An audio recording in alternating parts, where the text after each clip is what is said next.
What's up, everybody? This is Kyle Schmidt with KGS. Today we're talking about 3 things that are important for us to have in our primary stance whenever we are setting up behind the plate.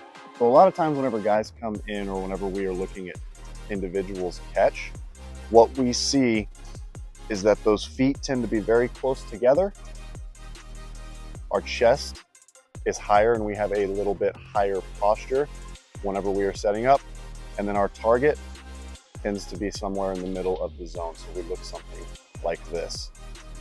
A couple fixes here that are really easy to implement and should be easy for you to use whenever you're doing your skill work or whenever you work into a game, are widening out that base a little bit. So all I'm gonna do from here is just widen my feet out, and instead of being up on my toes where I'm really engaged in my quads and I'm feeling that burn, I'm gonna sit back into my hips and I'm gonna sit back more into the middle of my feet. Notice that my heel isn't firmly planted on the ground. I've got a little room to work with my heels. I'm still athletic. I'm still in a position where I'm pretty free and I can move.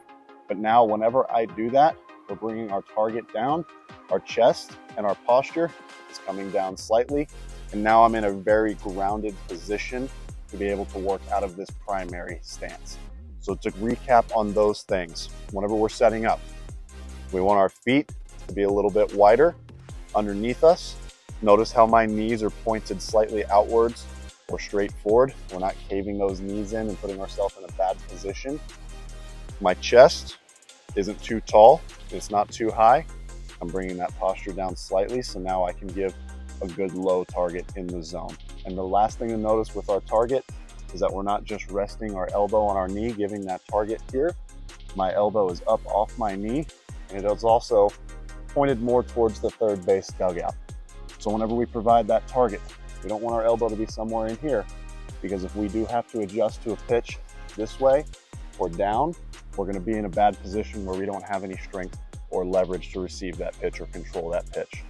So we want to make sure that that target is off of our knee, and we're also making sure that that elbow and our forearm are relatively flat, and you can think about that left elbow pointing towards the third base dugout. Make sure that we're in a comfortable setup to be able to work. We're showing a good target down low. If we do need to adjust up, now I can just raise my posture a little bit up. I can raise my hips and my legs a little bit up. And now I'm in a position to show that pitcher a good target up top. But we want to make sure that we are comfortable and we are athletic in everything that we do behind the plate.